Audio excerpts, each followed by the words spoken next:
Okay, my dear students, so today in the economics class we're there. So आज का topic economics के बारे में हम लोग पढ़ेंगे. इकोनॉमिक्स में क्या पढ़ने वाले हैं हम लोग? इकोनॉमिक्स का मार्किंग पैटर्न, इकोनॉमिक्स का सिलेबस डिस्ट्रीब्यूशन सारा मैं ऑलरेडी वीडियो बना के आपको बता चुका हूं. आज की क्लास में सिर्फ और सिर्फ पढ़ाई का हम लोग बात करने वाले, कोई भी अननेसेसरी बात नहीं होगा. और जो भी आपको डिटेल्स, जो भी इंफॉर्मेशन देना आप प्लीज व्हाट्सएप कर देना, क्योंकि मैं पढ़ाने का मूड में हूं और हम लोग को सिर्फ और सिर्फ पढ़ाई ही करना है. चलिए, और वैसे भी हमारा फेवरेट सब्जेक्ट इकोनॉमिक्स, तो इकोनॉमिक्स का हम लोग बात करते हैं. आज का जो टॉपिक है इकोनॉमिक्स पर टोटल 21 चैप्टर्स आपको पढ़ने हैं. 21 चैप्टर में से जो पहला चैप्टर है वो नॉन इवैल्यूएटिव चैप्टर है. सर नॉन इवैल्यूएटिव मतलब? बाबू नॉन इवैल्यूएटिव का मतलब होता है उस चैप्टर से क्वेश्चन एग्जाम में नहीं आएंगे. तो क्या हम लोग पढ़ेंगे उस चैप्टर को? बिल्कुल नहीं, एकदम नहीं. जिससे क्वेश्चन नहीं आया उसको हम लोग पढ़ेंगे नहीं. सर ऐसा क्यों कर रहे हैं? अच्छा लगता है बाबू, क्योंकि उन चीजों को पढ़ के क्या फायदा जिससे कोई बेनिफिट ही आपको नहीं होगा. नॉलेज हमेशा प्रोडक्टिव होना चाहिए. चलिए स्टार्ट करते हैं टॉपिक. इस ज्ञान के बात के साथ हम लोग क्लास स्टार्ट करते हैं. चैप्टर 2 से हम लोग टॉपिक स्टार्ट करेंगे. दोस्तों लास्ट का जो 3 चैप्टर है, चैप्टर 19, चैप्टर 20, चैप्टर 21, वो 3 चैप्टर से 30 मार्क्स कवर होता है. और स्टार्टिंग के 17 चैप्टर आप पढ़ेंगे चैप्टर 2 से लेकर के चैप्टर 18 तक, तो उससे आपका 50 मार्क्स कवर होगा. तो हम लोग मिक्स कर करके पढ़ेंगे. चैप्टर 2 पढ़ लिए, 3 पढ़ लिए, फिर 18 में चले गए, जिससे हम लोग का मार्क्स का बैलेंस भी रहेगा और टॉपिक भी कवर होगा. चलिए फिलहाल हम लोग चैप्टर 2 स्टार्ट करते हैं. चैप्टर 2 क्या है? Chapter 2 demand. इससे 2 मार्क्स का क्वेश्चन एग्जाम में आता है. सर 2 मार्क्स का क्वेश्चन मतलब इस चैप्टर से सिर्फ कोई एक क्वेश्चन आपके एग्जाम में आएगा, 2 मार्क्स का आएगा, और 2 into 1 मतलब 2 मार्क्स का एक क्वेश्चन आना है. चलिए स्टार्ट करते हैं क्लास को. सबसे पहला टॉपिक व्हाट इज डिमांड. बहुत सारे बच्चों को पता होगा, 11 में पढ़े होंगे. बहुत सारे बच्चों को नहीं पता होगा, तो आप प्लीज प्लीज प्लीज ध्यान से सुनिएगा. आज आपको कुछ भी लिखना नहीं पड़ेगा, क्योंकि सारा नोट्स में हम लोग ने लिखा हुआ, जो नोट्स मैंने आपको भेजा है. आज का टॉपिक है हम लोग का डिमांड. डिमांड किसे कहते हैं? तो इकोनॉमिक्स कहता है कि किसी भी सिचुएशन को डिमांड कहने के लिए 3 कंडीशन फुलफिल होना चाहिए. कितना कंडीशन बाबू? 3 कंडीशन. सर 3 कंडीशन क्या क्या है बताइए, सुनिए. पहला है डिजायर टू बाय, दूसरा है एबिलिटी टू बाय, तीसरा है विलिंगनेस टू बाय. आपके पास डिजायर होना चाहिए, आपके पास एबिलिटी होना चाहिए, आपके पास विलिंगनेस होना चाहिए. अच्छा भैया, डिजायर का मतलब क्या होता है? डिजायर का मतलब होता है इच्छा, किसी भी चीज को खरीदने का इच्छा. अच्छा भैया, एबिलिटी का मतलब क्या होता है? एबिलिटी का मतलब होता है जो चीज आप खरीदना चाहते हो, उस चीज को खरीदने के लिए आपके पास हैसियत होना चाहिए, औकात होना चाहिए. लोकल भाषा में समझ लीजिए. और भैया विलिंगनेस का मतलब क्या होता है? विलिंगनेस का मतलब होता है स्ट्रॉन्ग इंटरेस्ट. जब आप इंटरेस्ट दिखाते हो, इंटरेस्ट लेकर के किसी चीज को खरीदने जाते हो, उसे आपका विलिंगनेस बोलते हैं. तो इकोनॉमिक्स बोलता है कि डिमांड तब तक नहीं होगा जब तक ये तीनों कंडीशन साथ में एग्जिस्ट नहीं करेंगे. अगर इस तीन कंडीशन में से एक कंडीशन भी, अगर इस 3 कंडीशन में से एक कंडीशन भी ब्रेक हुआ तो वो डिमांड नहीं कहलाएगा. मैं आपको एक एग्जांपल देके ये तीनों बातों को अच्छे से एक्सप्लेन कर देता हूं. मान लीजिए मेरी एक स्टूडेंट है, उसका नाम है पुष्पा. क्या नाम है बाबू? पुष्पा. अगर आप लोगों में किसी का नाम पुष्पा होगा तो प्लीज माइंड मत करिएगा, जस्ट एन एग्जांपल. तो मेरी एक स्टूडेंट है पुष्पा. पुष्पा आकर के हमसे कहती है कि भैया हमें BMW कार खरीदना है. तो मैंने कहा oh my God, BMW car? तो बोली हाँ भैया BMW कार. तो हमने ठीक है बेटा आपको BMW कार चाहिए. उस बच्ची का मन था BMW कार खरीदने का, मतलब कि उसका डिजायर था. तो हमने कहा ठीक है बाबू, मैं आपको BMW कार खरीदवा दूंगा. मुझे एक सवाल का जवाब दो, आपके पास कितना रुपया है? तो पुष्पा बोली रुपया? 10 रुपया मेरे पास, 10 रुपया. ओ माय गॉड, ख्वाब है BMW कार का और रुपया कितना है? 10. एक बात बताइए, पुष्पा का डिजायर पुष्पा के एबिलिटी से मैच करता है क्या? पुष्पा का डिजायर पुष्पा के एबिलिटी से मैच करता है क्या? सोचो ना बाबू प्लीज. पुष्पा का डिजायर पुष्पा के एबिलिटी से मैच नहीं करता है, तो क्या ये डिमांड होगा? नहीं होगा. एग्जाम्पल 2, पुष्पा को हम बहुत बात बोल दी, बहुत बुरा भला खरी खोटी सुना दिए, पुष्पा का इंसल्ट कर दिए. पुष्पा का दिल में लग गया चोट. पुष्पा का दिल में क्या लग गया बाबू? चोट. पुष्पा के दिल में चोट लग गया. पुष्पा दौड़ी दौड़ी अपने पापा के पास गई, रोने लग गई और पापा को बोली पापा भैया ने मेरा इंसल्ट कर दिया. भैया ने मुझे कहा कि तुम्हारे पास औकात BMW कार खरीदने का नहीं है, तो आप हमको घर का जितना पैसा है सब दो. उनके पिताजी जितना भी पैसा उनके घर में था, 30, 35, 40 लाख रुपया उनके पिताजी उनको दे दिए. बोले जाओ अपने टीचर को बता दो कि मेरा क्या औकात है. तो पुष्पा हमारे पास फिर दौड़ी दौड़ी आई, बोली भैया. हम बोले बोलो. बोले भैया हमें BMW कार खरीदना है. हम बोले फिर से तुम आ गए, औकात है क्या? पुष्पा बोली भैया औकात का बात मत करिए, देख लीजिए पुष्पा बड़े बड़े बैग में, बड़ा बड़ा बोरा, बोरा समझते हैं ना आप लोग, बड़े बड़े बोरा में पैसा भर करके ले करके आई और ला करके मेरे सामने रख दी। अब इस एग्जांपल में पुष्पा के पास डिजायर भी है, पुष्पा के पास एबिलिटी भी है, तो क्या ये डिमांड हो गया? नहीं। अब देखिए क्या होगा। मैंने पुष्पा से कहा कि बेटा चलिए गाड़ी खरीद के आते हैं। पुष्पा बोली भैया I am not interested at all two by with you. Pushpa बोली हम खरीदेंगे तो बात का बात है, बट आपके साथ खरीदने में मुझे इंटरेस्ट नहीं, क्योंकि आप मेरा बेइज्जती कर दिए थे, आप मेरा इंसल्ट कर दिए थे। इसका मतलब क्या हुआ? इसका मतलब ये हुआ कि डिमांड तब तक नहीं होगा जब तब तक तीनों कंडीशन सेटिस्फाइड हो। पहला एग्जांपल जो आपको दिए उसमें डिजायर था, एबिलिटी नहीं। दूसरा एग्जांपल जो आपको हमने दिया उसमें एबिलिटी था, डिजायर भी था, लेकिन विलिंगनेस नहीं था। तो डिमांड कब होगा? डिमांड अब होगा। देखिए मैं रास्ते से गुजर रहा था, मैंने दुकान में ये सोना का पेन देखा, सोना नहीं है सॉरी, तो मैंने रास्ते में से गुजर रहा था, मैंने रास्ते में ये खूबसूरत सा अट्रैक्टिव पेन देखा, मेरे अंदर डिजायर हुआ कि मैं ये पेन खरीदूं। तो मैंने अपना पॉकेट चेक किया, मेरे पॉकेट में 30 रुपया था, मतलब मेरे पास एबिलिटी भी था, और मैं दुकान में गया, दुकानदार को बोला कि अंकल मुझे ये पेन दे दो आप। तो यहाँ पे डिजायर भी था, एबिलिटी भी था, और मेरा इंटरेस्ट भी, मतलब विलिंगनेस भी था। तो जब ये तीनों कंडीशन साथ में होंगे तो उसे हम लोग डिमांड कहते हैं। इकोनॉमिक्स में थोड़ा इंग्लिश में मैं आपको बता दूं, और मैंने नोट्स पर पॉइंट को मैं रीडिंग करूंगा कि in economics demand is said to exist when three conditions exist together। Demand तब होगा जब तीन कंडीशन साथ में होंगे। First, you should have desire to buy the commodity. Second, you should have the ability to buy that particular commodity. And third, you must have the willingness to buy that commodity. अगर इसको आप और simple language में आप बोलोगे तो इन economics demand is the situation when you have desire to purchase something with purchasing power। जब कोई भी चीज को खरीदने का आपके पास डिजायर हो और परचेजिंग पावर भी हो। सर परचेजिंग पावर मतलब खरीदने का क्षमता। तो याद रखिएगा दोस्तों, डिजायर हमारे जीवन में बहुत सारी होती है, बट हर चीज डिमांड नहीं होता। We have lots of desire in my life. मैं आगरा गया तो मेरा मन किया कि मैं ताजमहल खरीद लूं, तो क्या वो मेरा डिमांड हो गया? नहीं। मैं रास्ते से गुजरता हूं, बहुत बड़ी बड़ी महलें मुझे दिखती है, बहुत बड़े बड़े मकान मुझे दिखते हैं, मेरा इच्छा करता है कि मैं सारा मकान खरीद लूं, क्या ये मेरा डिमांड हो गया? जी नहीं। तो डिमांड तब तक नहीं होगा जब तक आपके पास डिजायर भी ना हो, और जब तक आपके पास एबिलिटी ना हो, जब तक आपके पास विलिंगनेस ना हो। तो बेसिकली डिजायर और एबिलिटी ये दोनों का होना बहुत जरूरी है डिमांड के लिए। हमारे नोट्स का जो पॉइंट है वो मैं आपके लिए रीडिंग करके एक बार सुना देता हूं, तो आपको पढ़ने में सुविधा होगा। हमने नोट्स में लिखा है, ये मेरा खुद का लिखा हुआ नोट्स है दोस्तों, तो आपको पढ़ने में बहुत सुविधा होगा। In economics demand is the situation where all the following condition exist together, desire to buy, ability to buy and willingness to buy. उसके बाद मैंने पैराग्राफ चेंज करके लिखा है, it simply means demand is the desire to buy the commodity along with the purchasing power. चलिए अब आते हैं अगला टॉपिक में।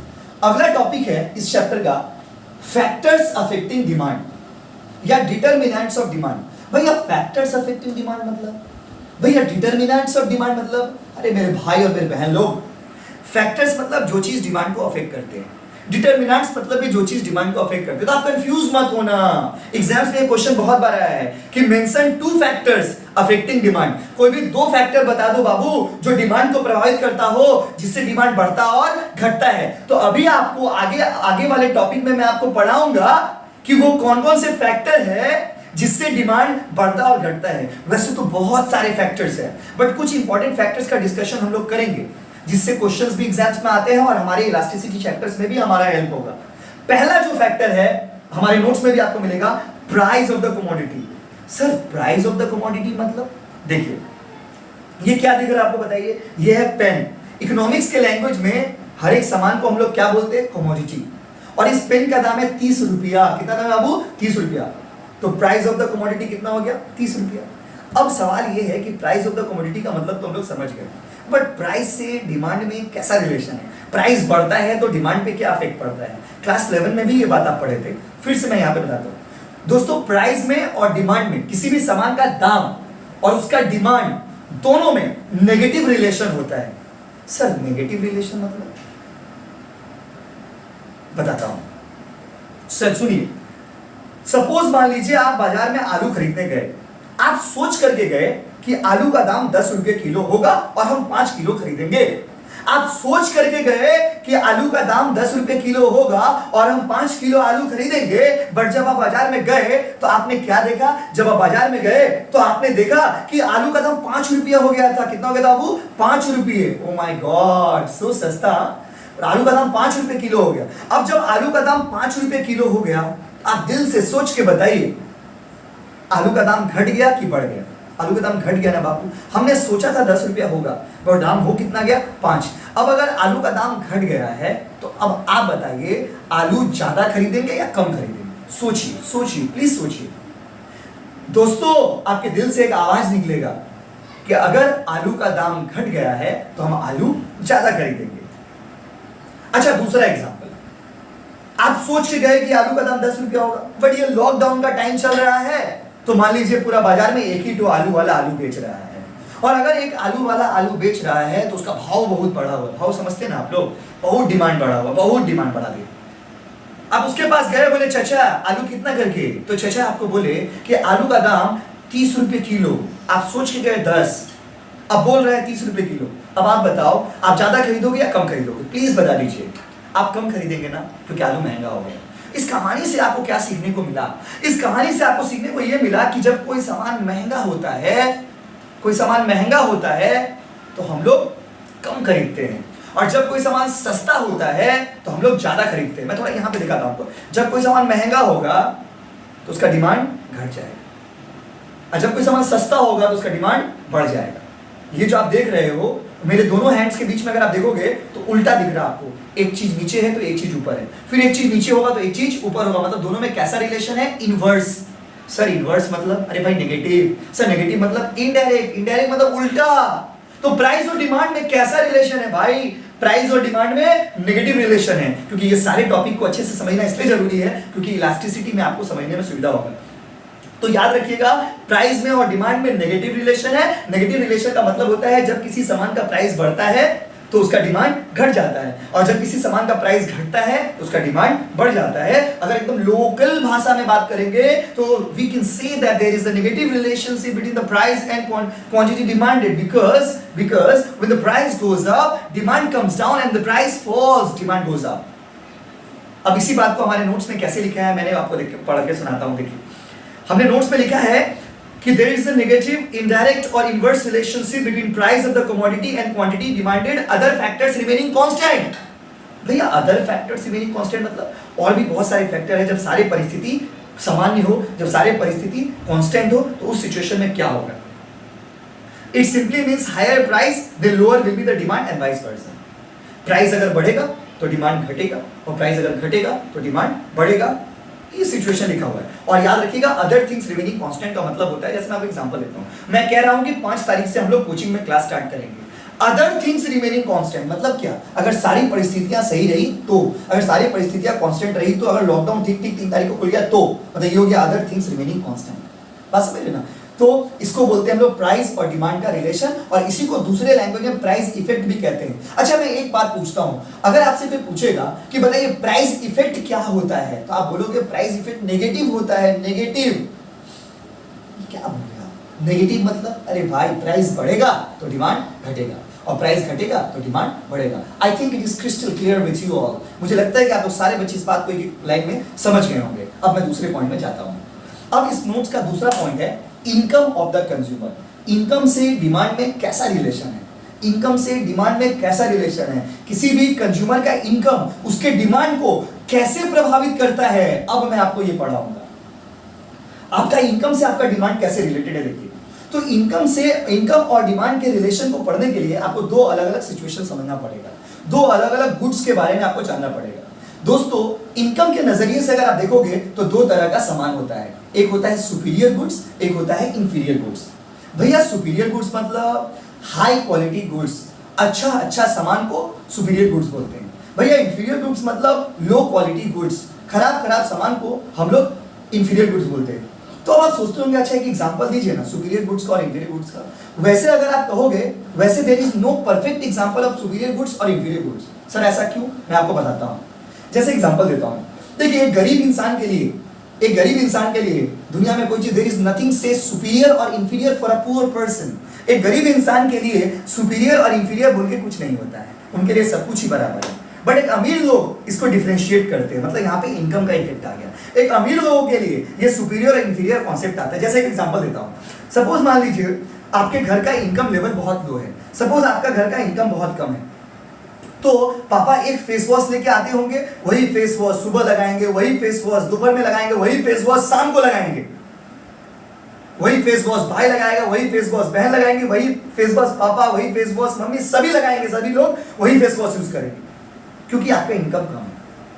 वही अगर आपका इनकम बहुत ज्यादा रहेगा, अगर आपके घर में इनकम बहुत ज्यादा होगा, सब लोगों के लिए अलग अलग फेस वॉश, सब सुबह मॉर्निंग में अलग फेस वॉश, आफ्टरनून में अलग फेस वॉश, इवनिंग में अलग फेस वॉश, सोने से पहले अलग फेस वॉश, तो ये जो अंतर है, ये अंतर क्यों हो रहा है? क्योंकि आपका इनकम ज्यादा है।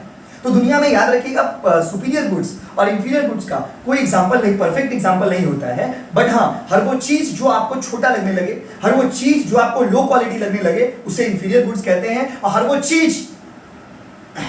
चीज जो आपको अच्छा लगने लगे, हर वो चीज जिसमें आपको ब्रांड दिखता हो, हर वो चीज जिसमें आपका नाम होता हो, उसे हम लोग कहते हैं सुपीरियर गुड्स। जैसे छोटा सा एक एग्जांपल देता हूं आपको समझाने के लिए, जैसे चाइना फोन इंफीरियर गुड्स में चला गया, आईफोन सुपीरियर गुड्स में चला गया।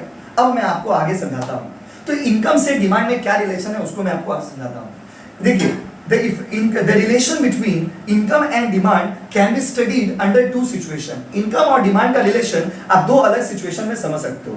पहला है सुपीरियर गुड्स और दूसरा है इंफीरियर गुड्स। तो सुनिए, जब एक इंसान का इनकम बढ़ेगा तो उसका डिमांड बढ़ जाएगा। कौन सा गुड्स के लिए? सुपीरियर गुड्स के लिए। मतलब जब एक इंसान ज्यादा पैसा कमाने लगेगा तो वो अच्छा सामान ज्यादा यूज करेगा, अच्छा सामान ज्यादा यूज करेगा। पर एक लड़का है जिसका नाम है गोपी। क्या नाम है बाबू? गोपी। पता है वो लड़का क्या करता था? जब वो लड़का गरीब था तो वो अपनी लोकेलिटी में, अपने मोहल्ले के दुकान से पूरी खाता था और उसे वो पूरी बहुत अच्छा लगता था। बट पता है, जब वो इंसान अमीर हो गया, जब वो गोपी चार्टर्ड अकाउंटेंट बन गया, जब वो गोपी का इनकम बढ़ गया, तो वो गोपी अब मैकडोनल्ड्स में खाता है, वो गोपी अब हल्दीराम में खाता है, वो गोपी अब बड़े बड़े दुकानों में पूरी खाता है। क्यों पता है? क्योंकि गोपी अमीर हो गया है। और जब गोपी अमीर हो गया है ना, तो गोपी का डिमांड बढ़ गया है। कौन सा गुड्स के लिए? हाई क्वालिटी गुड्स के लिए। वो पूरी दुकान जिसका पूरी उससे पहले बहुत अच्छा लगता था, वो अब उसके लिए लो क्वालिटी गुड्स हो गया। लो क्वालिटी मतलब इंफीरियर गुड्स हो गया। तो लोगों का जब इनकम बढ़ता है ना, तो लोगों का डिमांड भी बढ़ जाता है। कौन सा गुड्स के लिए? Superior goods. Mind my word, superior goods. तो अगर आपसे भी पूछेगा कि इनकम इफेक्ट सुपीरियर गुड्स में क्या होता है, तो याद रखिएगा, इनकम इफेक्ट सुपीरियर गुड्स में पॉजिटिव होता है। मतलब जैसे जैसे आपका इनकम बढ़ेगा वैसे वैसे आपका डिमांड बढ़ जाएगा। कौन सा गुड्स के लिए? सुपीरियर गुड्स के लिए। और दूसरा पॉइंट इसमें है इंफीरियर गुड्स। एक इंसान जब ज्यादा पैसा कमाता है ना, तो लो क्वालिटी सामान को यूज करना वो धीरे धीरे कम कर देता है। मतलब जब आपका इनकम बढ़ेगा तो आपका डिमांड घट जाएगा। कौन सा गुड्स के लिए? इंफीरियर गुड्स के लिए। मतलब इस बात को हम लोग समराइज करते हैं कि हायर द इनकम जितना ज्यादा होगा, higher will be the demand उतना ज्यादा होगा। कौन सा गुड्स के लिए? सुपीरियर गुड्स के लिए। सर सुपीरियर गुड्स मतलब भाई हाई क्वालिटी सामान, समझ लेना। तो सुपीरियर गुड्स के केस में इनकम इफेक्ट क्या होता है बाबू? पॉजिटिव। ये टॉपिक आपको इलास्टिसिटी में हेल्प करेगा।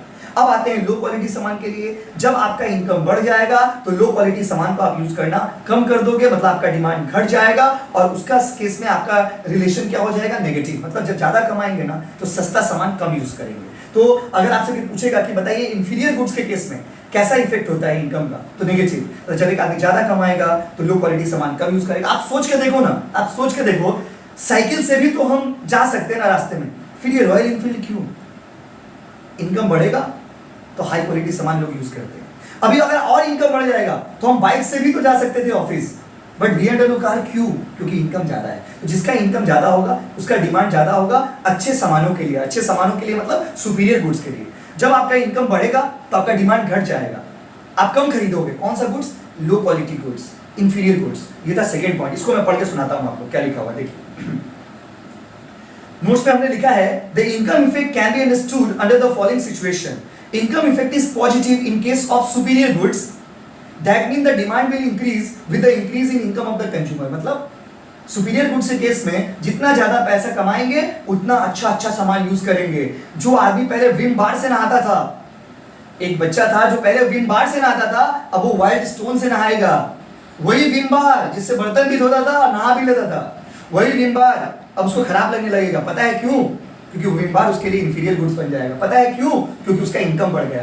तो जब आपका इनकम बढ़ जाएगा, तो अगर आप विम बार यूज करते थे, सर विम बार कौन यूज करता है? अरे भाई मेरे, मैंने पहले भी आपको बताया है, एक गरीब इंसान के लिए क्या विम बार, क्या वाइल्ड स्टोन और क्या लक्स ब्यूटी सोप सुंदरता का राज, उनके लिए सब कुछ बराबर है। एक गरीब के लिए कोई लक्स साबुन, कोई वाइल्ड स्टोन और कोई आपका डिटॉल और कोई आपका विम बार नहीं, उनके लिए सब बराबर है, सब बराबर है। तो जब उनका इनकम बढ़ जाएगा तो वाइल्ड स्टोन यूज करेंगे, जब उनका इनकम बढ़ जाएगा तो डव यूज करेंगे, जब उनका इनकम बढ़ जाएगा तो लक्स ब्यूटी सोप यूज करेंगे। मतलब हम आपको क्या बताना चाह रहे हैं? हम आपको ये बताना चाह रहे हैं कि आपका इनकम बढ़ता है तो आपका डिमांड बढ़ जाता है अच्छे सामानों के लिए। अच्छे सामानों को इकोनॉमिक्स में हम लोग सुपीरियर गुड्स कहते हैं। और जब आपका इनकम बढ़ जाता है तो डिमांड घट जाता है कौन से गुड्स के लिए? खराब सामानों के लिए, जिसे हम लोग इंफीरियर गुड्स कहते हैं। देखिए नोट्स में क्या लिखा हुआ है, the income effect is negative in case of inferior goods. मैंने बताया था आपको, that mean with the increase in income demand falls. ये सब पूर्ण लैंग्वेज में लिखा हुआ है कि आपका इनकम बढ़ जाएगा तो डिमांड घट जाएगा इंफीरियर गुड्स के केस में। अच्छा, तीसरा पॉइंट, आज मैं थर्ड पॉइंट तक आपको पढ़ाऊंगा। बहुत कुछ पढ़ने को है, और चूंकि स्टार्टिंग के चैप्टर्स आपको डिटेल में और अच्छे से समझने पड़ेंगे क्योंकि ये माइक्रो इकोनॉमिक्स है। अच्छा, तीसरा पॉइंट है डेमोन्स्ट्रेशन इफेक्ट। आज के लिए मैं थर्ड पॉइंट आपको पढ़ाऊंगा, आप ध्यान से सुनना, ठीक है? और नोट्स में रीडिंग करना, आपको एक एक वर्ड समझ आएगा। फिर नेक्स्ट वीक वीडियो के साथ आएंगे हम लोग। तो डेमोन्स्ट्रेशन इफेक्ट क्या होता है दोस्तों? हमारे इंडिया में एक लाइन है, उसे कहते हैं लोग देखा देखी। सर देखा देखी मतलब बहुत सारा सामान हम लोग इसलिए नहीं खरीदते हैं क्योंकि हमको दरकार है, क्योंकि हमको जरूरत है। बहुत सारा सामान हम लोग इसलिए खरीदते हैं क्योंकि हमको जलन हो गया। ओ माय गॉड सर, जलन मतलब बताता हूं मैं आपको। आप जैसे एग्जांपल दे रहे, आप स्कूल जाते हो, स्कूल में आप एक बेंच में 5 दोस्त बैठते हो। आप स्कूल जाते हो, एक बेंच में 5 दोस्त बैठते हो, पांचों दोस्त के पास नॉर्मल फोन था, किसी को किसी से कोई जलन नहीं, किसी को किसी से कोई प्रॉब्लम नहीं, आप एकदम खुश हो, आपका जीवन बहुत अच्छा चल रहा। अचानक से एक दिन आपका एक दोस्त के पिताजी ने उसे आईफोन खरीद के दे दिया। अब आपका दोस्त जब आईफोन लेकर के क्लास में आया तो आपके अंदर क्या हो गया पता है? जलन। अब आप सोचते हैं नहीं भैया हमें तो जलन नहीं होता है। दोस्त, अगर आपको जलन नहीं होता मतलब आप इंसान नहीं हो, क्योंकि जलन होना चाहिए। जलन होना, गुस्सा होना, ये सारे इंसान के ह्यूमन एक्टिविटी का पहचान है। अगर आपको जलन नहीं होता है, अगर आपको घृणा नहीं होता है, अगर आपको किसी का खुशबू नहीं लगता है, मतलब आप इंसान नहीं हो दोस्त, आप नॉर्मल कैटेगरी में नहीं हो दोस्त, आप एबनॉर्मल कैटेगरी में हो। तो आपको जलन हो गया, और जलन होकर के आप तुरंत उस दिन घर गए और घर जाके पापा को बोले कि पापा, अगर मेरा दोस्त अल्फा बीटा गामा जो भी उसका नाम है, अगर हमारे दोस्त के पास पापा आईफोन है तो हमारे पास क्यों नहीं है? हमको भी आईफोन चाहिए। इस सिचुएशन को, इस फीलिंग को इकोनॉमिक्स में कहते हैं demonstration effect. Demonstration effect. Sir demonstration effect मतलब देखा देखी, इसको हिंदी में हम कहते हैं देखा देखी। There are lots of things in this world that we don't buy because we need them, but we buy just because we have seen, we are being influenced by seeing the others. हम लोग बहुत सारे सामान अपने जिंदगी में, बहुत सारे सामान आप देखोगे, आप इसलिए नहीं खरीद रहे हो क्योंकि आपको दरकार है, आप इसलिए नहीं खरीद रहे हो क्योंकि आपको इंटरेस्ट है, आप इसलिए खरीद रहे हो because you have seen someone else using that particular product. आपने देखा है किसी और को यूज करते हुए। आपको मैं बताता हूं अपना घर का दर्दनाक कहानी। एक एग्जांपल देता हूं मैं आपको। हमारे घर में डब्बा वाला टीवी था, कोई प्रॉब्लम नहीं, हमारा जीवन बहुत खूबसूरत चल रहा था, हमारा जीवन बहुत सुंदर चल रहा था। अचानक से हमारे पड़ोसी साहब जो है वो एक दिन अपने घर में एलईडी टीवी लेकर के आ गए। माय गॉड, पतला पतला टीवी, सुंदर टीवी जो दीवार में एकदम चमक जाता है, वो एलईडी टीवी लेकर के आ गए। उस दिन से हमारे घर में महाभारत शुरू हो गया, क्योंकि हमारी धर्मपत्नी ने कहा कि अगर बगल वाले के पास एलईडी टीवी है तो why not we, why can't we buy that? क्यों हम लोग उस सामान को नहीं खरीद सकते? और ये जो उनका एटीट्यूड है ना, इसे कहते हैं डेमोन्स्ट्रेशन इफेक्ट। हमारे घर में तो वो एलईडी टीवी का दरकार नहीं था, बट हमें एलईडी टीवी खरीदना पड़ा, एलईडी टीवी का डिमांड बढ़ा। क्यों? क्योंकि डेमोन्स्ट्रेशन इफेक्ट था दोस्तों। डेमोन्स्ट्रेशन इफेक्ट मतलब when the behaviour of one person is influenced by seeing the another person. जब किसी और को देख करके आप प्रभावित होते हो और सामान को खरीद लेते हो, इसे हम लोग डेमोन्स्ट्रेशन इफेक्ट कहते हैं। और डेमोन्स्ट्रेशन इफेक्ट भी डिमांड को अफेक्ट करता है, क्योंकि बहुत सारे लोग बहुत सारा सामान इसलिए खरीदते हैं क्योंकि उन्होंने किसी और को यूज करते हुए देखा है, उनको दरकार नहीं है, but still they want that. Why? Because जलन हो गया, इसको बोलते हैं डेमोन्स्ट्रेशन इफेक्ट। इसके बारे में नोट्स में क्या लिखा हुआ है, पढ़ के सुना दूं आपको। लिखा हुआ है, this is the situation when the demand of the consumer is affected by seeing the demand of another consumer. आपका डिमांड किसी और को देख करके अफेक्ट हुआ, इसे कहते हैं हम लोग demonstration effect. And people tend to buy more and more due to this effect. लोगों को ज्यादा से ज्यादा खरीदते हैं just because of this factor. आप देखोगे, आप अपने आसपास में भी देखोगे, ऐसा होता है कि बहुत बार सामान हम लोग इसलिए खरीद लेते हैं, हम लोग को दरकार नहीं था, बट हम लोगों ने खरीद लिया। क्यों खरीद लिया? क्योंकि हमारा पड़ोसी खरीद लिया, हमारा भाई खरीद लिया, हमारी बहन खरीद ली। क्योंकि पता है आपको, इंडिया के लोगों का एक खराबी है। क्या खराबी है? अब आपके घर में क्या बना है आपको उससे मतलब नहीं है, बगल वाला घर में चिकन का सुगंध क्यों आ रहा है, हम लोग ये इस पे ज्यादा फोकस करते हैं। और इस एटीट्यूड को बोलते हैं डेमोन्स्ट्रेशन इफेक्ट, और डेमोन्स्ट्रेशन इफेक्ट से भी डिमांड अफेक्ट होता है।